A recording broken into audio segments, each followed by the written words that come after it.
You start with a prayer. This is on page 48 of Universal Prayers. The first one on that page 448 from the Upanishads. Om apyayantu mamangani vak pranashchakshusrotram athabalam indriyani cha sarvani sarvam brahma upanishadam maham brahma nirakuryam mama brahma nirakarot Anirakaranamastu anirakaranam me astu tadatmani nirateya upanishatsu dharmaste magi santu te magi santu om shanti shanti shanti. Om. I pray to the Divine Lord that all aspects of my personality, including body, mind, speech, prana shakti, vital force, and all the senses, become strong and perfect and function in perfect harmony. This whole physical universe, visible to the mind through the sense organs, is nothing other than the supreme reality, Brahman, described in the Upanishads. May I not reject this truth. This has been verified by innumerable sages over centuries and millennia. May I accept this truth and proceed with energy to realize this truth and experience it in this very life. As I am engaged in this lofty effort of experiencing my divine nature, may all the virtues described in the Upanishads come to me and reside in me. All the virtues such as truthfulness, strength, purity, straightforwardness, may all those virtues come to me and reside in me. Om peace, may there be peace and joy in our hearts. May there be peace and harmony amongst all beings, and may there be peace everywhere in nature. We just began our study of the 15th chapter, Purushottama Yoga. The first two verses, which we studied last time, there is a beautiful imagery comparing this universe, empirical life that we are experiencing, this world, to an inverted tree. This comparison, like all other comparisons, has limitations. We should not stretch it too far. If it is helpful, it is nice and interesting. Otherwise, you don't have to get too much involved in this comparison, trying to compare everything. It won't work. Only certain respects, this world resembles a tree. The difference is the root is above for this inverted tree. Above means something that is greater, superior, above us, above our level, human level. That is the divine. God is the source of this universe. Root means the source, cause from which the universe has come. And you are dealing with the tree. You are not aware of the cause. You don't see the root. You see the tree only. Normally, the root is hidden underground for an ordinary tree. And what we see above is the trunk and the branches and all the other things in the tree. The purpose of giving this comparison is twofold. Comparison itself is not very important. Why this is being compared? Why the world is being compared to a tree? There are two reasons why we should notice. First of all, like a tree and the branches of a tree, everything is changing. Everything in this universe is changing every moment. And the tree is not permanent. It's Ashwatha tree, not any tree, it's Ashwatha tree. The word Ashwatha means that which does not exist tomorrow. Shvaha means tomorrow. Tomorrow, if it exists, it is permanent. This is something that does not exist tomorrow. Ashwata. Tomorrow it does not exist. That's literal meaning of the word Ashwata. In that same way, the world does not exist tomorrow as it exists today. Everything is changing every moment. We can take the example of a river. The river as a whole is flowing. It flows for a long time, centuries. The river will flow. Sometimes they dry up also. But when the river is flowing, the river is there. The river itself is there. But every particle in the river is moving every second, every fraction of a second. Nothing is stable. Every particle of water is moving in the river. So this kind of permanence and impermanence we see in the world. The world as a whole exists. This universe, they say, is 13.8 billion years old.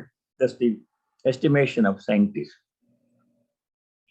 And every moment, everything in the world is changing. People are changing, animals are changing, plants are changing, planets are changing, galaxies are changing, and everything in our body is changing. So this is kind of permanent and impermanent.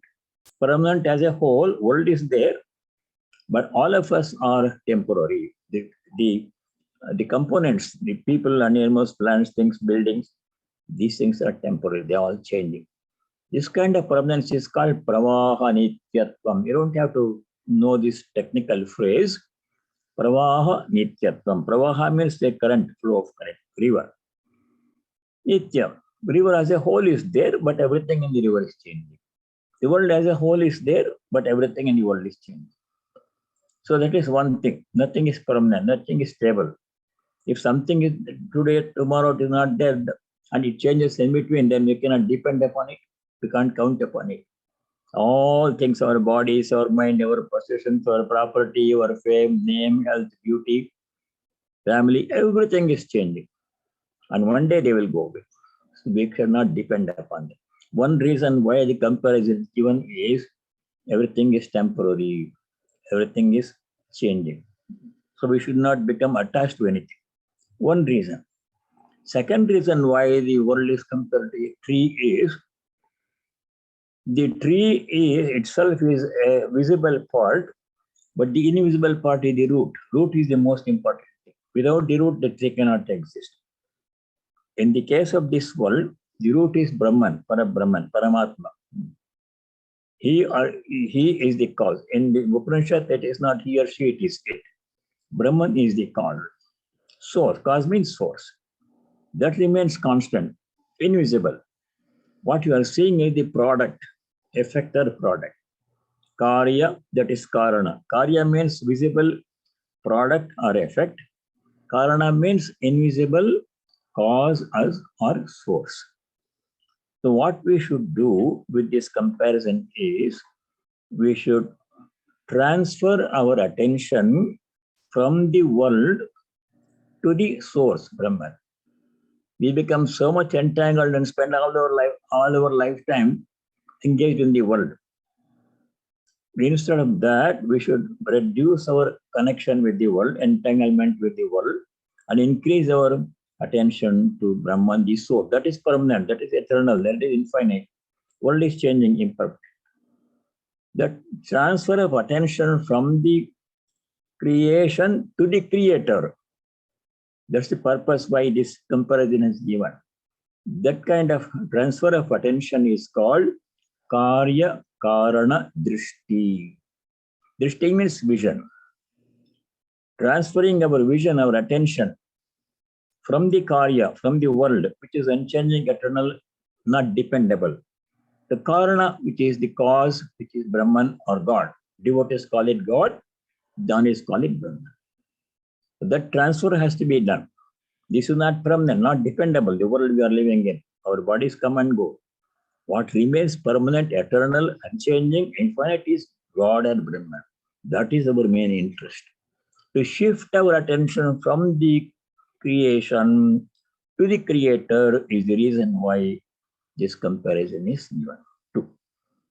This you can see, Sri Ramakrishna taught the same thing.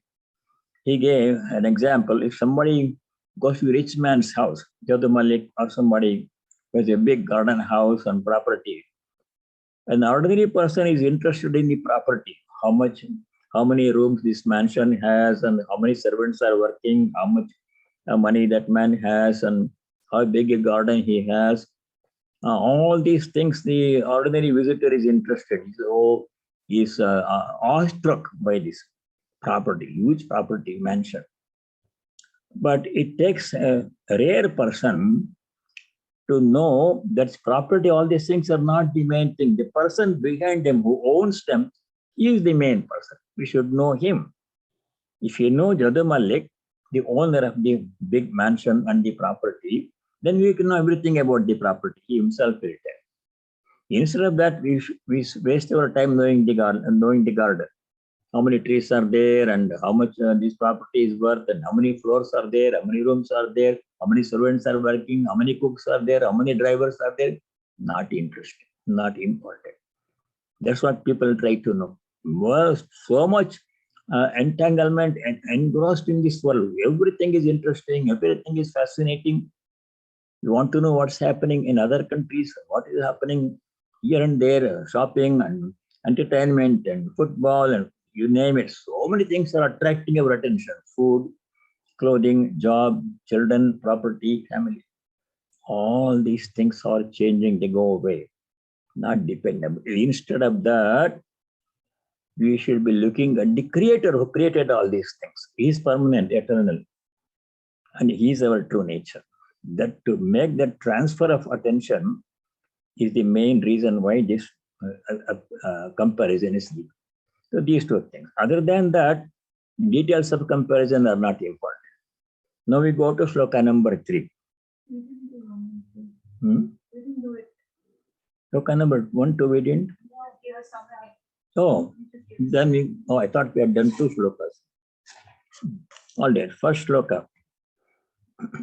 Shri Bhagavan Vacha Urdhvamulamadasyakam Ashvattam Prahuravyayam Chandamsi Yasya Parnani Yastam Vedasa Vedavit.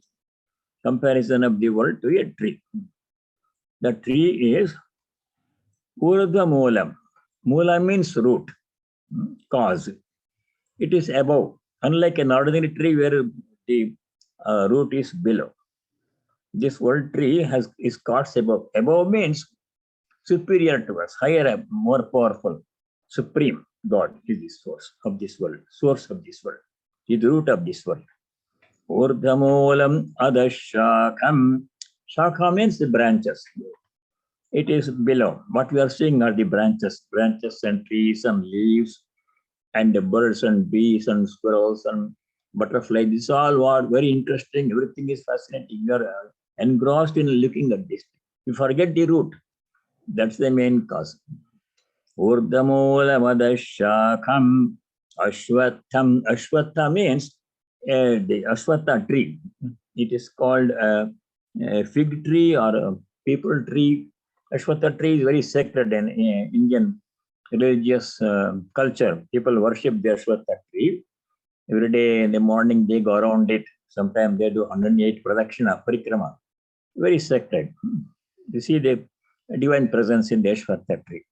In the 10th chapter, Bhagavan Sri Krishna said, among all the trees, I am Ashwatha. You remember that one? Chapter 10, Sloka 26. Ashwatha sarva vrikshanam. Best among all the trees. Why it is called Ashwatha? It's called Ashwatha because Shwaha, tomorrow, na sthata, does not stay. That means temporary. It's there today. Tomorrow, there's no guarantee it will be there. Even if it may be not in the same shape. This is the fate of all things in the universe. Especially our bodies, our minds, our life, our property, our family, our children, job, all are like that. For a short time, they are there. All associations are temporary. Only thing permanent is the Atman. Whole world is temporary. So, what is the message behind it? What we have to learn from this one? Do not be attached to any of these things. can't give them up physically. You have to have them. You have to have a house to stay in. We have to have some money to bring up the family. You have to have other things, furniture and car and everything. You have clothing, everything you have to have only for a purpose to fulfill the need. But we should not become attached to them as sources of pleasure. Not as utility things, we need them. They serve a purpose, but not a source of pleasure and not permanent. No attachment. That's the reason. Ashwatha has a very special significance. Not tomorrow. Ashwattham prahuravyayam. Avyaya means imperishable. As a whole, it is there, the world. For a long time, billions of years, it will be there. But everything is changing every moment. Things in it are temporary. Like the river. River is there as a whole. For centuries, it keeps on flowing. But every moment, everything in the river is changing. Every particle is moving. That is the temporary nature of this world. Everything in this world. Prahu means they said. They means the wise people. Sages. We have known the world from their knowledge, wisdom, their tapas. They know the nature of the world. We don't know it completely. We know something only. We don't know its full nature. The sages who know this world, they are saying that this world is of this nature. Root is invisible. The tree is fascinating. Everything is interesting. People get interested in it and spend all their time doing the creation, but don't spend any time doing the creator. He is the main thing. Creation comes and goes. He is permanent. Avyayam chandam sayasya parnani. Parna means leaves. The leaves are chandamsi. Chandamsi means the Vedic hymns. Chandas also means meter. Chandas also is referred to the mantras in the Vedas. See, there are three different things, at least three different things. Shloka, mantra, sutra. Shloka is what we are familiar with the Bhagavad Gita. All the stanzas, verses are called shloka. They are not mantra, they are shloka. Shloka means a verse. In a book like Bhagavad Gita, Ramayana, Mahabharata, all these things contain shlokas. Puranas, they contain shlokas. The similar passages occurring in the Vedas, they are called mantras. They are not called shlokas. The Vedic mantras. The passages occurring in the Upanishad, they are called mantras. Two things, shloka, mantra. Third thing is sutra. Sutra means aphorism. You are familiar with them. Narada Bhakti Sutra, Yoga, Patanjali Yoga Sutra, they are neither shloka nor mantra because they are very short sentences, 3, 4, 5 words only, sometimes only 2 words. Sutra. So the Chandamsi here means the mantras in the Vedas, they are comparable to the Parna. Parna means the leaves. In what way? The Vedic mantras tell us what is right and wrong, tell us what to do and what to refrain from doing, what is permanent, what is impermanent. These things we know from the Vedas. And the passages in the Vedas called mantra, they tell us all these things. That means they provide the most useful information, nourishment to the soul. In the same way, the leaves in the tree, they provide nourishment. They absorb the sunlight and they absorb the nutrition from the soil, water and fertilizer, whatever people put, and then they do the photosynthesis and they release oxygen, absorb carbon dioxide, and all these things happen in the leaves. So they are the source of nourishment, like the Vedic mantras. Chandamsa yasya parnani yastam vedasa vedavittam means the tree.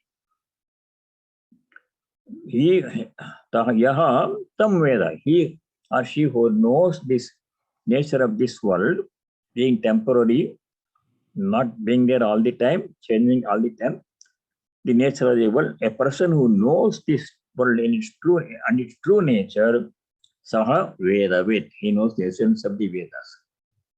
Essence of the Vedas is world is temporary, God is permanent. Brahma Satyam Jagan Mithya. The whole message of Vedanta can be summarized in 3 words, 4 words. Brahma Satyam Jagan Mithya. The Vedas say that one. That's the essence of knowledge. So we have to know that one. That's the truth. Not only know, we have to practice it. We should adhere to the truth, Satyam, which is Brahman. Jagat Mithya, we should detach ourselves from the Jagat. This is the whole purpose of all spiritual study. Why we are studying Bhagavad Gita, Upanishads, all these things? Just to reduce your attachment to the world and increase your attachment to God. Eventually reach God. That's the only purpose of human life. So a person who knows this truth, he knows all the essence of all the Vedas. Yes, tam veda sa vedavit. Then second shloka. Adashchordvam prasritastasya shakha guna pravriddha vishaya pravala adashcha moola nyanusantatani karmanubandhini manushya loke adaha urdvam cha tasya shaka prasritaha. Tasya means of this tree, of this Ashwatha tree. Shakaha, the branches are prasritaha, they are spread out in 2 directions. Adaha urdvam. Some roots go down and some roots go up because inverted tree. Guna pravritaha, the shaka, the branches are sustained by the guna. They grow. They provide nourishment by the guna. What are the gunas? Previous chapter.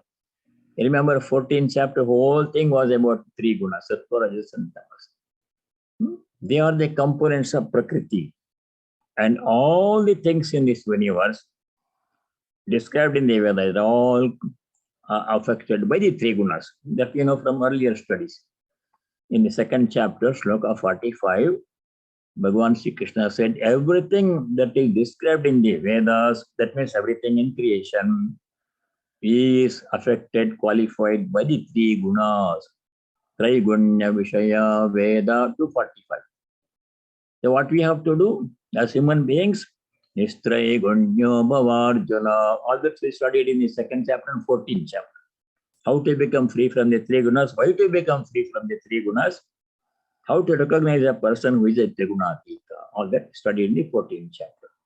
So Guna Pravritaha. This shaka, the branches means all the things we are seeing in the world, they are nourished by the 3 gunas. They stay as long as we provide the 3 gunas. They are nourished by 3 gunas. Once you become free from the 3 gunas, then we are released. There is nothing to sustain this body mind. We become one with the divine, moksha, liberation. Vishaya pravala. Pravala means the sprouts at the end of the twig. That is, Vishaya means the sense objects. These are sense organs, and the next thing is sense object. This is sense object, and this sense organ. That connection is there. That's what sustains this, our daily activities. Vishaya pravala atascha mulani anusantatani. Mulani means the roots. Mulam, mulani, plural. The roots are spread downwards also for Ashwatha tree. Adascha mulani anusantatani karmanubandhini manushya loke. And all these roots and the whole tree, indeed, all the branches and everything, they are qualified by the karma. People, animals, plants, all of us, parts of the universe. What happens? Our whole life is karma driven. Our birth is karma driven. Ordinary people, jiva. Unlike special beings like Nitya Siddhas, Ishvara Kotis, Avatara, their birth is not occasioned by, caused by karma. They don't have to work out any karma. They don't have prarabdha. They take birth only to help the universe, not to work out their karma. And they don't do any new karma, good or bad. They're free from karma. Ordinary jivas like us, our birth happened because we have karma to work. If I didn't have any karma, from previous karma, samskara, prarabdha, I would not have been born. I was born because I had programmed that work. I had done so many things, good and bad, in the previous birth, not only one birth, previous births, cycles. How to work out them. Desires are there, unfulfilled. I want to fulfill the desires. So the body was given to me. The body is a medium to do all the karma. All these beings in this world are affected by, driven by karma. Karmanubandhini manushya loke. In this world of human beings, manushya loke. So there the comparison ends. Now what we have to do with this comparison, with this information, all that the world is like a tree. Then what am I supposed to do? That is answered in the verse number 3. Very important verse. 3, 4, and 5. Very important verse. Things that we have to do. So shloka number 3. Narupamasyeha tathopalabhyate nanto na chadirna cha sampratishta ashvattamenam suvirudamulam asanga shastrena drudena chitva. Asya means of this tree.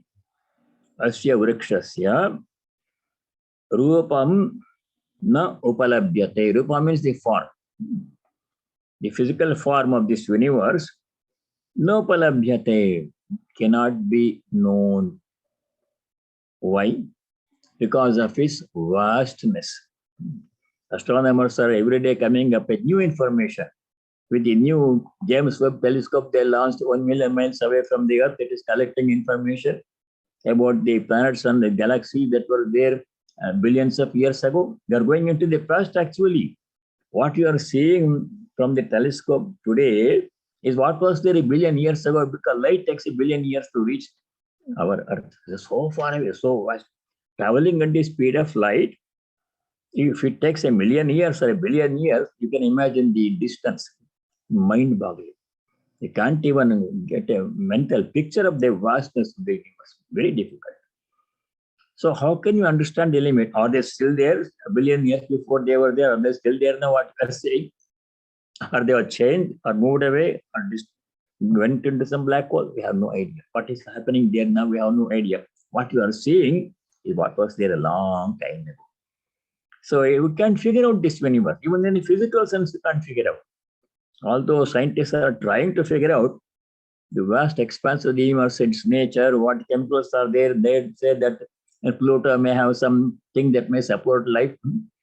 We dismissed Pluto as not even a planet some time ago. It was so small compared to Jupiter and Earth and other planets. Now they're saying there are some ice volcanoes are there which may support life of some form. So we can't figure out what is the truth about this world. Asya rupam no upalabhyate. Can't figure out even in a physical sense. Forget about the spiritual root of this one. Nanto na chadir na cha sampratishta. Na anta, it has no end, or seems to have no end. We don't know when it will end. Na cha adi, we don't know when it began. The estimation is 13.10 billion. And also a big bang happened. But before that also something was there. So we don't know what that was. It's not possible to figure out. Nanto nacha derim nacha sampratishta. Pratishta means foundation. What is supporting this world?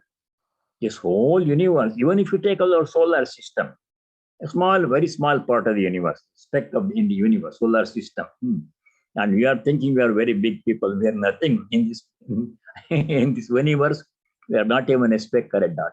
So small. And yet our egos are so big. I'm this person. Like that. Our ego becomes ridiculous when we think about the smallness, how what we are in the whole picture of the infinite universe. What are we? Nothing really.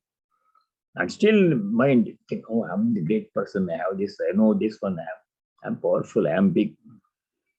That is ignorance.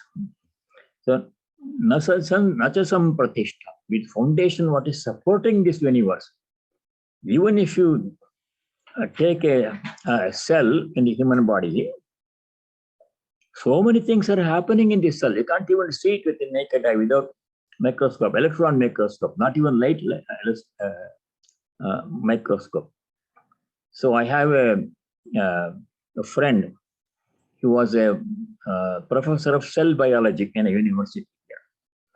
So I wanted to see how a cell looks like under the electron microscope. So he took me to the lab one day and made a slide and showed me. It is mind-boggling. Small can so small we can't even see. And so many things are happening there. Something called I don't know biology, mitochondria, this and that. This is moving there. That energy is moving to this outlet. The cell releases this one, absorb that one. So many, like a city, things are happening in the cell. Minute particle. And we don't know who supports what makes these things happen. What makes the cell absorb certain things and release certain things, move certain things. What's the power in the cell? Intelligence is encoded in every single cell, and we can't figure it out. That's just some pratishtha. We don't know what makes it work, what makes it tick, what makes it function. We have no idea. Superior power is there. Ashwatthamenam saviruda moolam. Now, what we have to do is given in the second line. The difficulty of knowing the truth about the universe is explained in the first line of sloka number 3. The second line, what we have to do with this information. Very important line. Second line in sloka number 3. Ashwatthamenam saviruda moolam asanga shastrena dridena chitva. The sentence is not complete. Sentence complete with you. So let's say sloka number 4. Chitva, having cut asunder. Chedana means to cut. Chitva, having cut asunder. What you have to cut asunder? Ashwat Suvirodu Moolam, Asanga Shastrena Dridena Chitva. Our attachment to this physical world, physical universe. Our attachment that has to be cut asunder. Ashwatam Enam, this Ashwata tree has to be cut asunder. That means our attachment to the world, our entanglement to the things of the world. Oh, this is interesting. I want to have this. This is not good. I don't want to have it. I like this person. I don't like this person. Like this. These are all our attachments.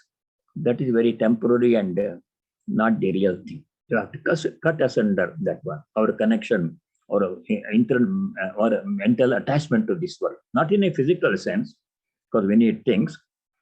Ashwatthamenam saviruda moolam. Along with the root, what causes this human life, karma, all those things. Asanga, what is the weapon? Asanga shastrena dridena chitva. Drida means powerful. Dridena shastrena, with a powerful weapon. Shastra means weapon. What is the weapon? Asanga, absence of attachment. Sangha means attachment. What holds us, binds us to this world is attachment. If a world can be there, it cannot do anything to me unless I'm attached to it. I can be in the world and remain unaffected if I'm unattached. If I'm attached, everything will affect me. So attachment is the key. So that attachment has to be, that is the root cause of all suffering. Root cause of all kinds of suffering that people go through in this world, in their life, is because of attachment.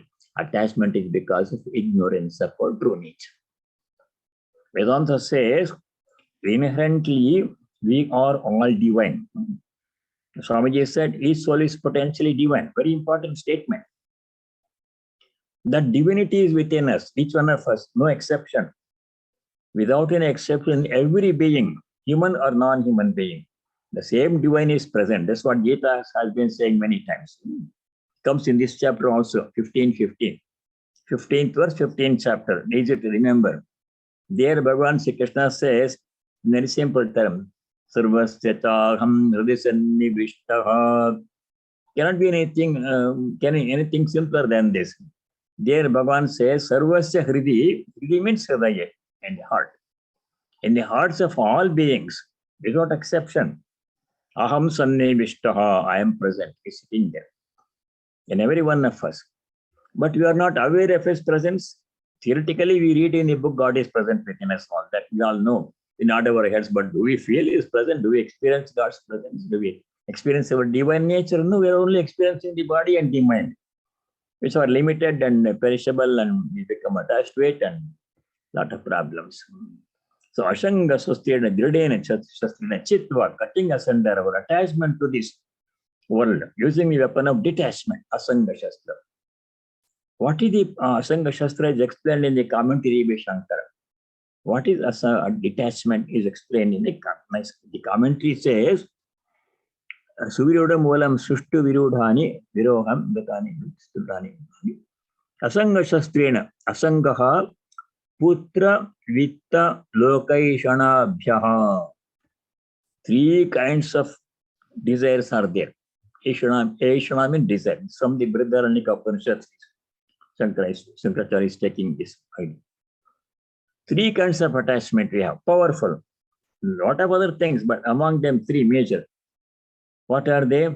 First one is Putra, progeny. The desire to have a child is very powerful in human beings. At somehow everybody wants to have a child.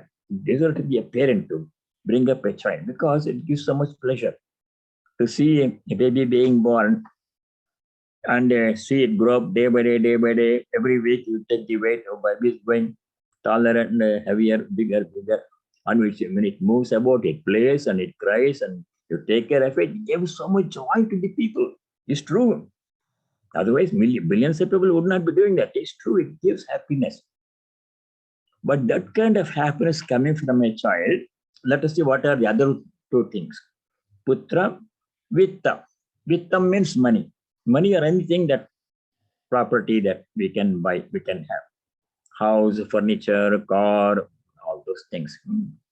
Clothes and many things people like to buy with money. Money itself is so desirable.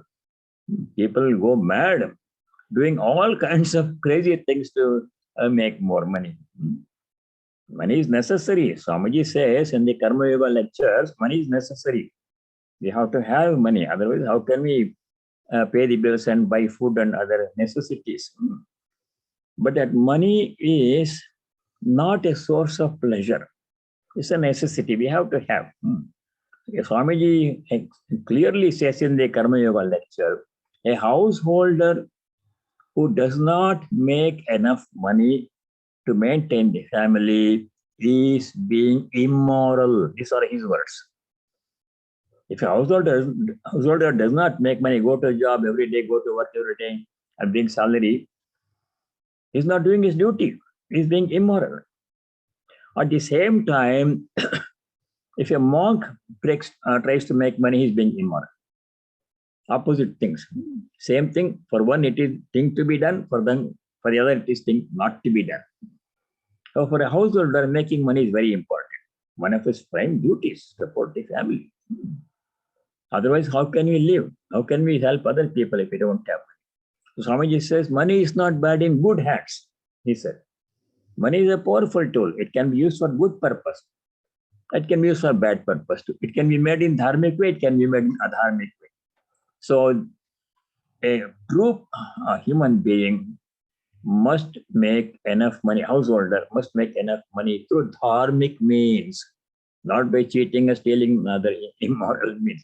Work hard and make as much money as you want. Nobody's saying don't make money. Second thing is, it has to be spent in a dharmic way, not for doing immoral things. Many people do all kinds of things. We should use money only for the dharmic purpose, for supporting the family, bringing up the family, helping poor people, other people with the money. We have to use the money for good purpose. Then money is not bad. No attachment. It's temporary. My association with money is temporary. Today I may have $1 million, and how long will it stay with me? It will be safe in the bank or wherever we keep the money, but I will have to leave. So my association with everything, money and everything, is very temporary. We should know the temporary nature of all associations and all possessions. Everything I possess is temporary.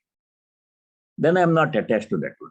As long as it is there, I keep it, take good care of it, use it for good purpose. And when it's time of separation comes, I'm say, I've done my duty. Thank you for being with me for so long. Now we have to go over different ways. That should be the power of detachment. No pain at the moment of separation. So that is second thing. Putra Vitta, progeny, children, grandchildren, and money. What is third one? Lokaishana, Loka means this world or any other world. In the Puranas, they describe so many other worlds above us and so many below us. So many levels of heaven above us, and they have names also. And so many levels of lower levels, patala, all those things below us. All different kinds of beings inhabit those worlds. So enjoyment in this world, location means desire to enjoy good things in this world and desire to enjoy good things in the other world where we go after death. Swarga, heaven. All those desires have to be given up. Those are the three obstructions. Three obstructions, signs of ignorance, or Utreshana, Viteshana, Lokeshana. Utreshana means desire for a progeny, hoping it will bring happiness. Second thing is Viteshana, desire for money and property possessions. Third thing is desire for enjoyment in this world and in the world hereafter. The description of heavens are given in the Puranas. If you go to this heaven, you will enjoy this much. You'll stay for so long. All that is temporary. Heaven is also temporary, as this world. This we know from the 9th chapter of the Gita we studied, the temporary nature of heaven. Chapter 9, Shloka 22, it says, Kshine punye martyalokam vishanti. How long can we stay in the heaven? As long as our punya, meritorious deeds we did last. Once it is exhausted, you have to come back to human world. Martyalokam vishanti. Start from square one again.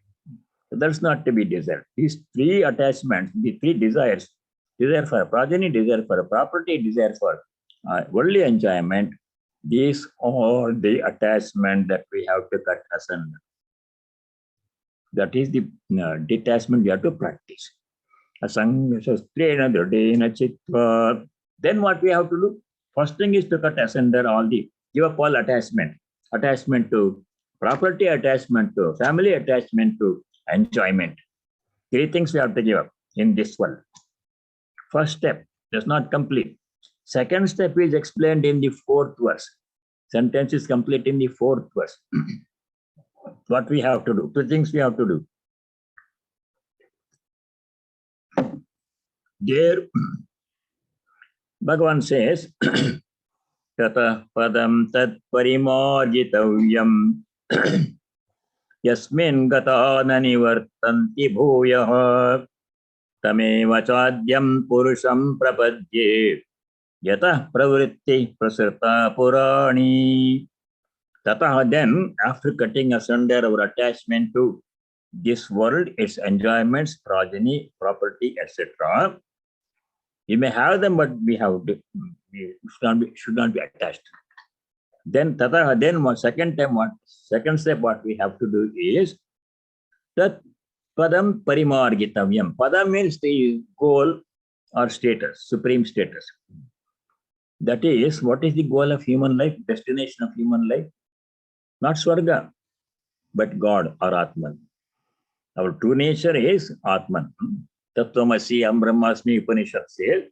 That's what we have to know. That's our goal. We should not be content with the attachment to the body and the mind. That was only temporary possession. This world is not a permanent place for us. This world is only a part of our journey. It's not our true abode. There is a very famous song that Naren, future Swami Vivekananda sang when he met Sri Ramakrishna. And this song begins with the line, Mano chalo nije niketane. Oh, my mind, go back to our own. Let us go back to our own abode. This is not our abode. We think this is a permanent place. America, India, my house, my ashrama, it's not permanent. So only temporary place. It's the journey we are continuing. We have to go to our true abode, where we really belong. What is that? Ourself, Atman, God. God is your true. Once you go there, we will not be able to, we have no desire to come back. Why would you come back? So that padam, that goal, namely Brahman or Atman or God, that is the goal. We should never forget that one. What is our goal? God. Tat padam parimargitavyam. Parimargana means searching, looking for, seeking. We should seek that goal, which is our true abode, which is God or Brahman.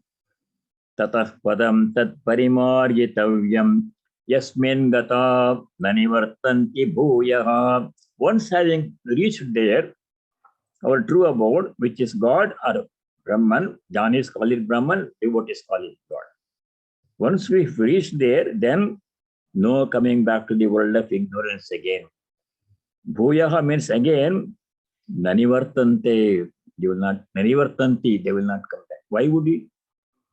Once you discover the true jewel, why would you go for cheap imitation jewelry? A cheap imitation jewelry you can buy for $15. It appears like a true golden or diamond jewelry. Appearance is the same, but the true ornament costs $10,000 or more. So this costs $15-20. Which will you prefer?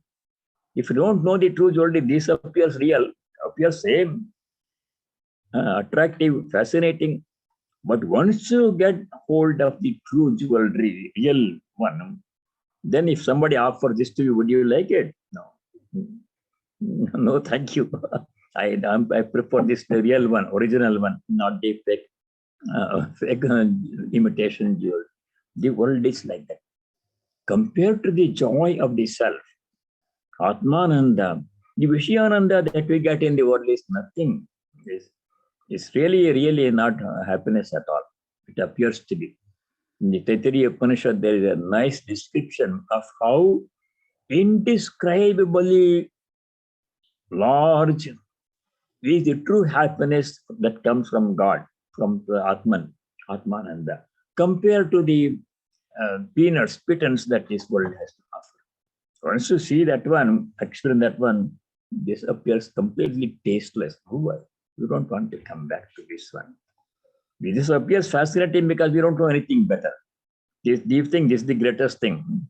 All the money and the property, person, dress, car, food, and fame appear so interesting. This is compared to the Atmananda, which we don't have much idea about it right now. Once you taste that one, this appears tasteless, useless, will not come back.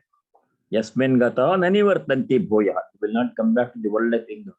Once you have knowledge, why would you go back to ignorance? No, you give it up once for all, permanent. So that joy has to be experienced. That should we have to look for that. Parimargita, we have to look for that, our true source of joy, which is our true self, Atman. Present within us even now, never been absent, but we just don't know. That's why you call it realization. When we know God or Brahman, then we call it, why we call it realization? Because we realize, oh, I was always this all the time. I never was away from it. I just didn't know. I was not aware of it. That awareness, the whole purpose of all spiritual practice is to become aware of our true nature, which is already there inherently. If it is not there now, and if it has to come as a result of effort, it won't be permanent.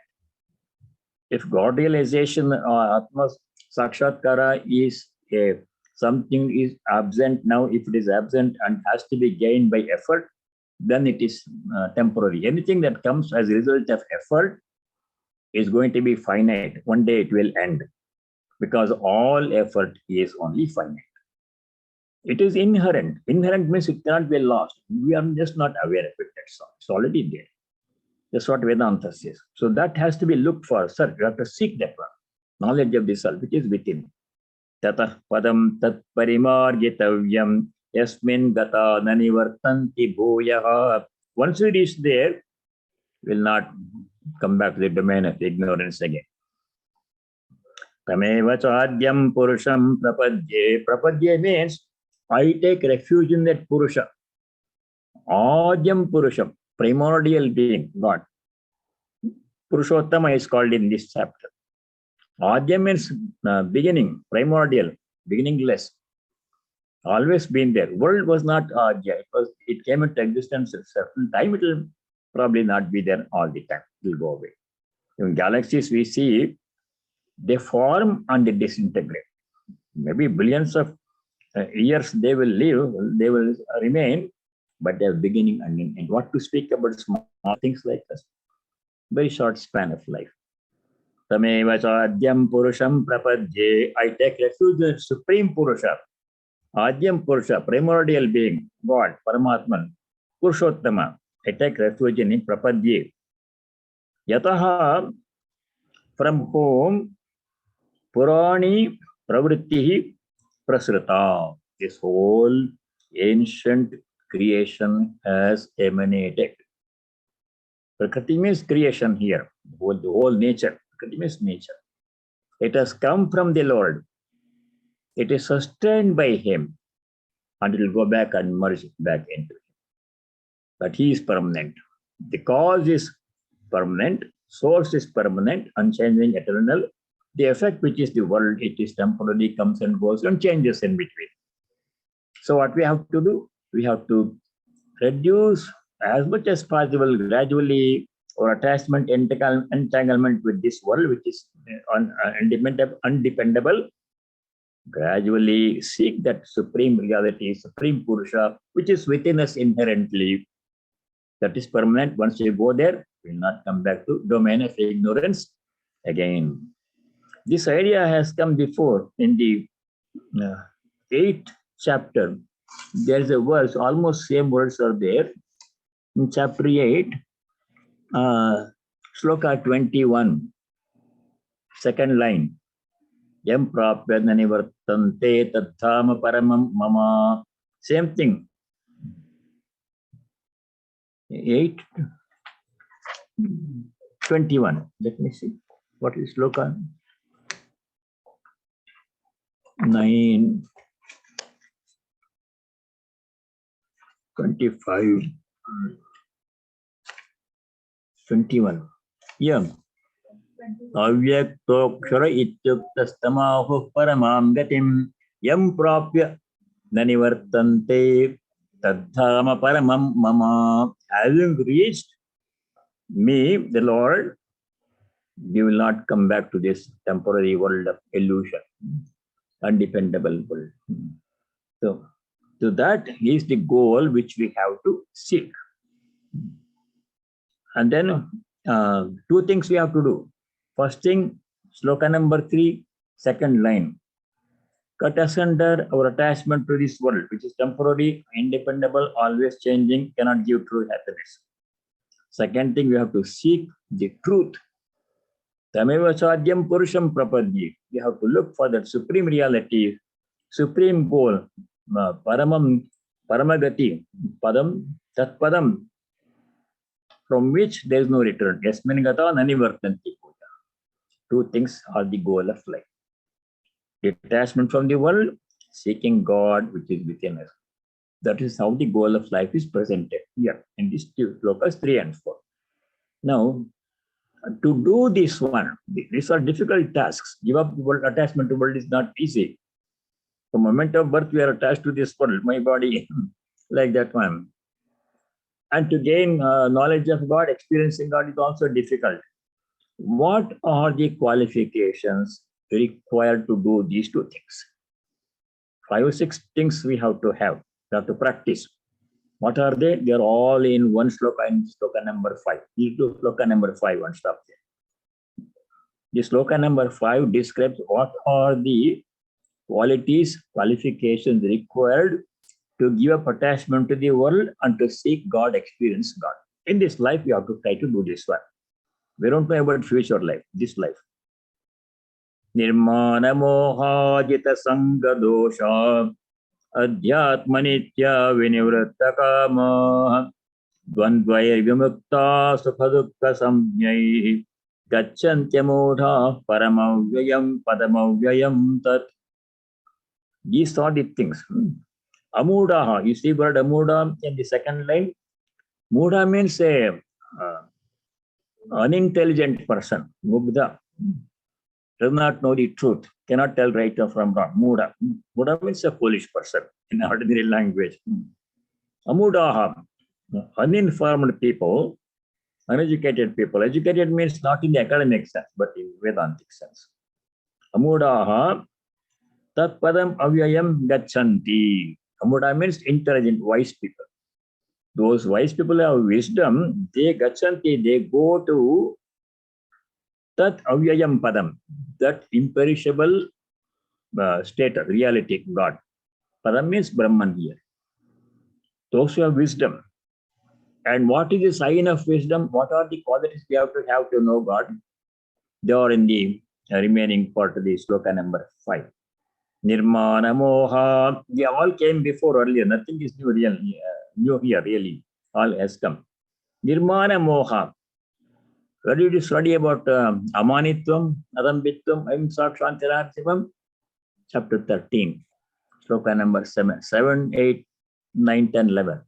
In those slokas, Bhagwan has described 20 different virtues which is studied in detail, which are signs of self-knowledge. 13, chapter 13, sloka 7 to 11. There, this is the first one. Amanitvam, adambitvam, ahimsa, kshantirarthivam, that sloka. Nirmana moha means people who do not have that egotism, pride, that I am this person, this is my body, I am such an important person, I know so much, I have so much. It's all delusion, ignorance. That we should not have. Nirmana moha. Moha means delusion, wrong way of thinking, mistaking wrong to be the right, etc. Nirmana moha jita sangha dosha.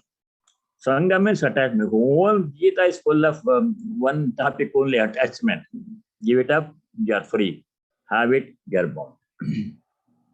Jita Sangha dosha. Jita means those who have conquered the defect of Sangha. Dosha means defect, deficiency. Overcoming the flaw of attachment. If you do that one, we are free. Only thing that keeps us away from God is attachment to the world. If we become free from that, then we know we are always in the same divine. Jita Sangha dosha, giving up pride and attachment to objects.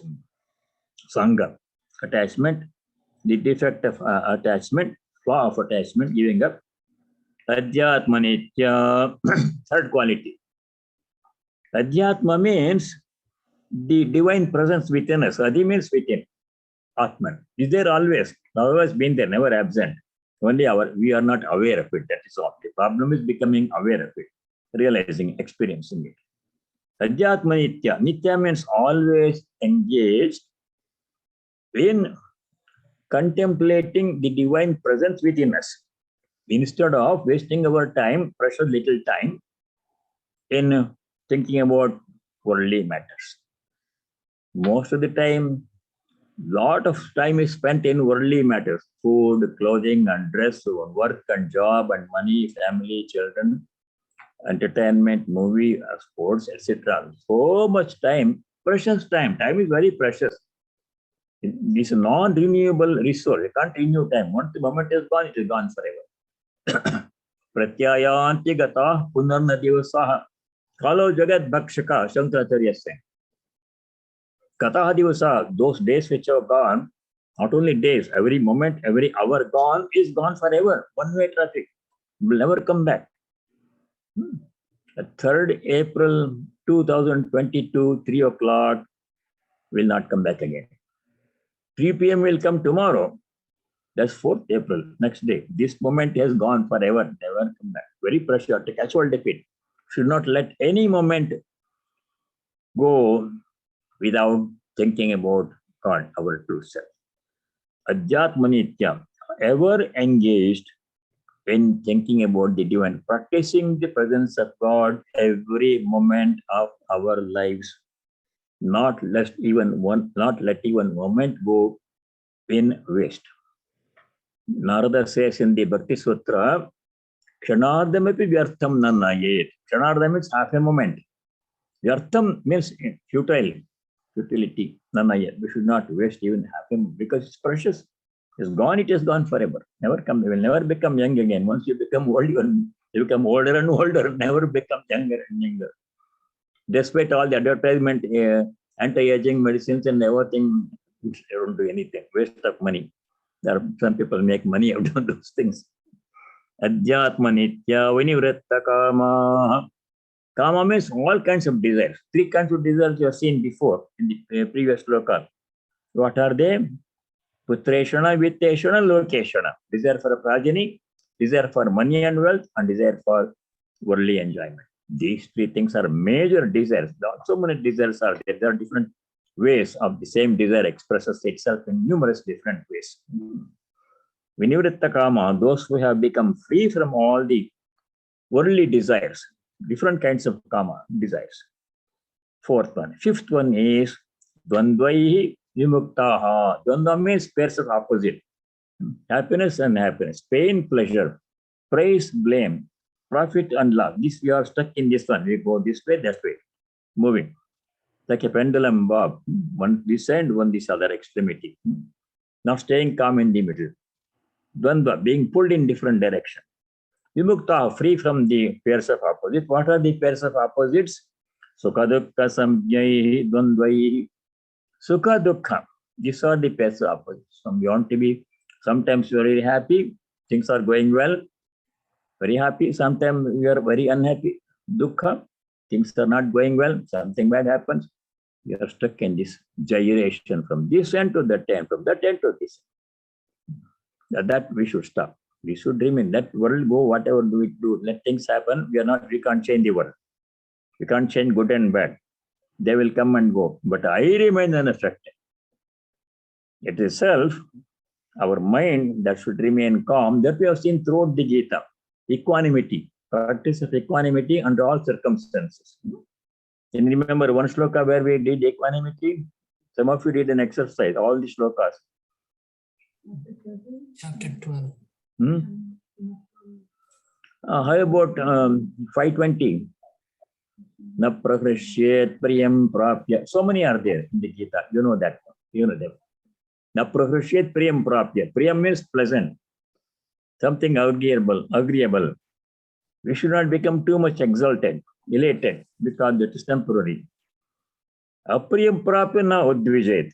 Something apriya, unpleasant, disagreeable happen. We should not become udvikta, too much perturbed, unhappy and angry and depressed. And no, remain calm. Good, bad, they come and go, like movie scenes. They come and go. I remain firm, unperturbed. That stability, equanimity under all circumstances. Those people, they can realize God. Such people who have this kind of wisdom, amudaha, wise people, padam tatpadam avyayam gachanti. Last part of shloka number 5. They reach the supreme goal of life, which is imperishable, eternal, infinite, unchanging. That is our true nature, which is Brahman, which is God. However, whichever way you want to think about. Once we reach that one, there is no fear of going back or falling back. Permanent, one-way transformation.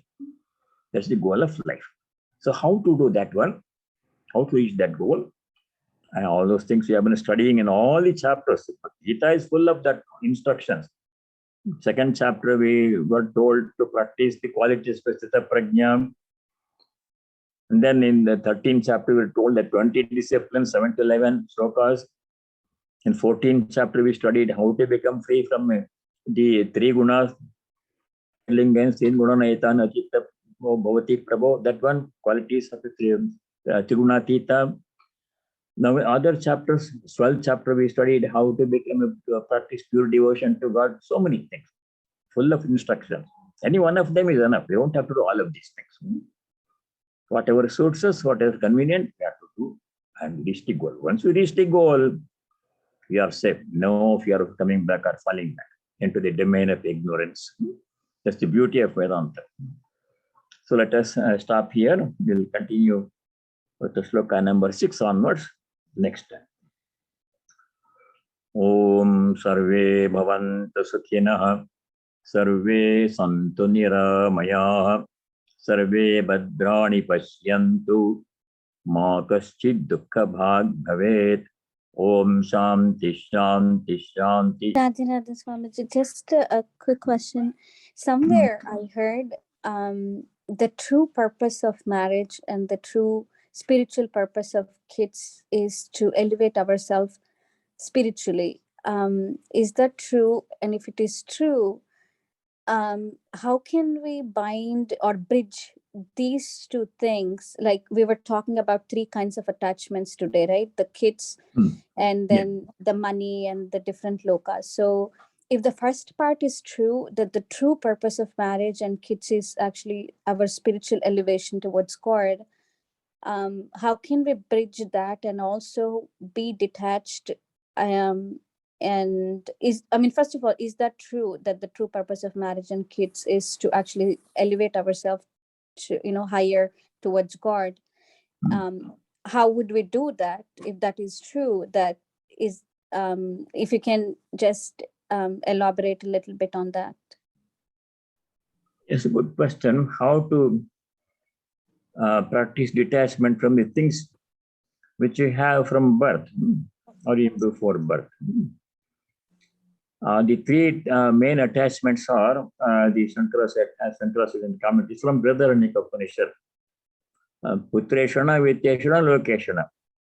The other attachments are there too, but mainly attachment to children. Putra means children and grandchildren, etc. Progeny, generally. That's very powerful attachment want to have. And second thing is Vitteshana, attachment to money and other items of property, house, car, etc. And third thing is Lokeshana, attachment for worldly enjoyments, fame, position, power, etc. How to practice detachment is a very important question. It takes a little time. I've spoken several times on practice of detachment. 3-day retreat we did in Ganges some time ago, called practice of detachment. So very briefly, it can be said in this way. Attachment to children, how to give up. They are your children. You gave birth to them. They are your child, part of your life. How can you give up attachment? In your mind only. All detachment only works in the mind, not physically. Physically, you can't abandon them and let them go. Now you have to take care of them, keep them, give them love and bringing and everything you have to give. Physically, you can't detach. Physically, not possible, not advisable. Mentally, we should become detached from them, saying that, oh Lord, these are your children.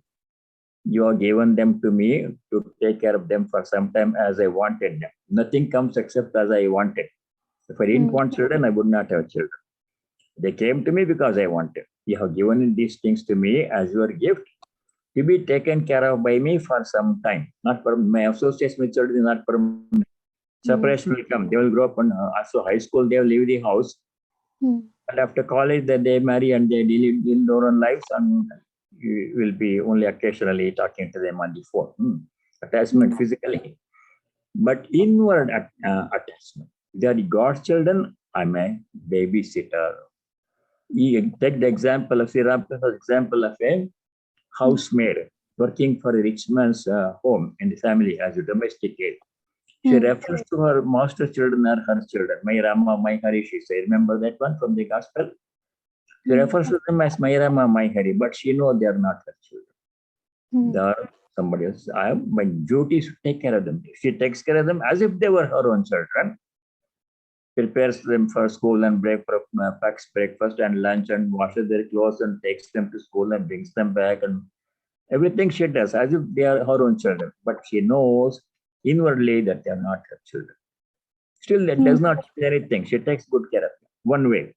Second thing is how to become free from attachment to property with money.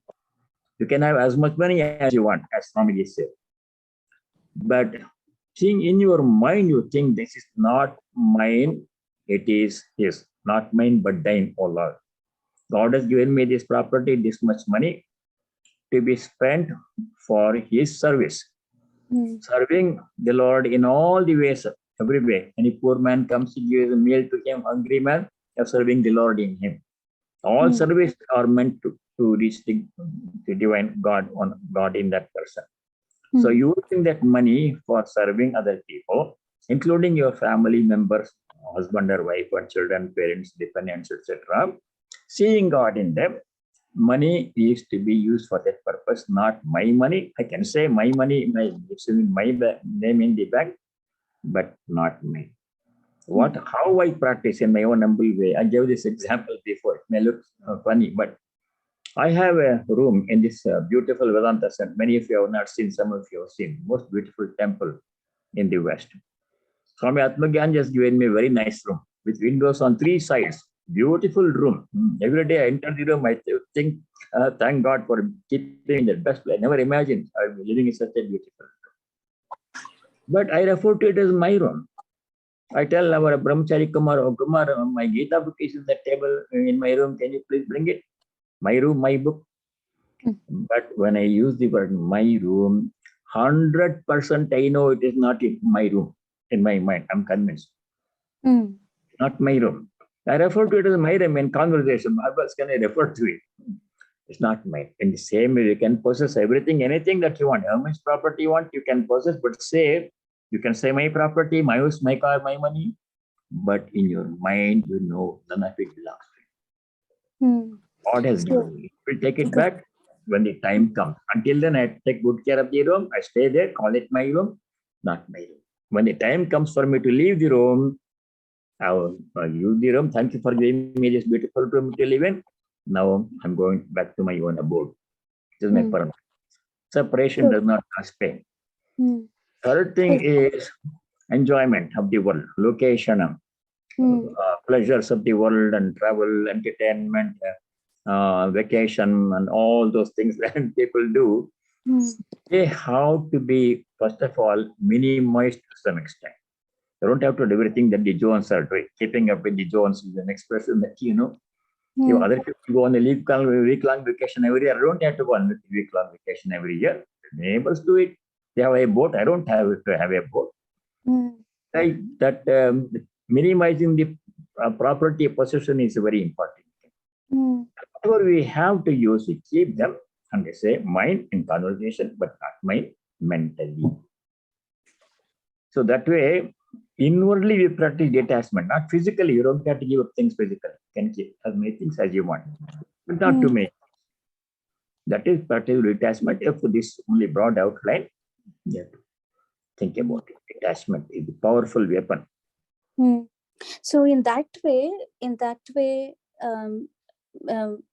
so what in that way I can bridge like the purpose of the marriage and the kids, the bridge that I was trying to make, which is how like we condition our mind to be physically present, but spiritually, internally, nothing belongs to it. When you condition like that, that serves the purpose of the knowledge that I got, which is whether it's money or marriage or kids, is to serve him, serve God, and internally that's what we need to keep in mind. So in essence, that's what that piece of information, the knowledge that I got is, anything, whether it's kids or marriage or everything, is to serve him, is I guess that bridge that bridges those two different pieces to put the purpose internally and spiritually, that bridges that gap of understanding. Okay, now I see it. Yeah. Swami, going along with what Padmaji was saying, if we take care of our children as a nanny, as a trustee, in a detached manner, will the children not feel that we are not loving them? You have to love them. Loving without attachment, that's difficult. You have to bestow your love, best care you can give, love them genuinely. They are God. God comes in the form of children and everybody in our life. How can you not love them? But detachment means knowing that association with them is temporary, and sooner or later there'll be separation. Generally, children will grow up, become adults, and lead their own life, and I have to depart from this scene. Parents, that is the common pattern. When that moment of departure comes, we should be able to say, God gave me children, I took good care of them, I loved them, I brought them up nicely, gave them education, health, and moral values. Now they're on their own. Now time has come for me to go to the next stage of my life. I'm ready to depart. I've done my part. Thank you. And I'm leaving. No pain. But will they, Detachment means no pain at the time of separation. Your Right. property or children or job or whatever, if you're always known that it's not permanent, then when the relationship ends, you know that you expected it. You know that nothing is permanent. Same But thing will about job. Same thing sorry. about property. Everything is temporary. right.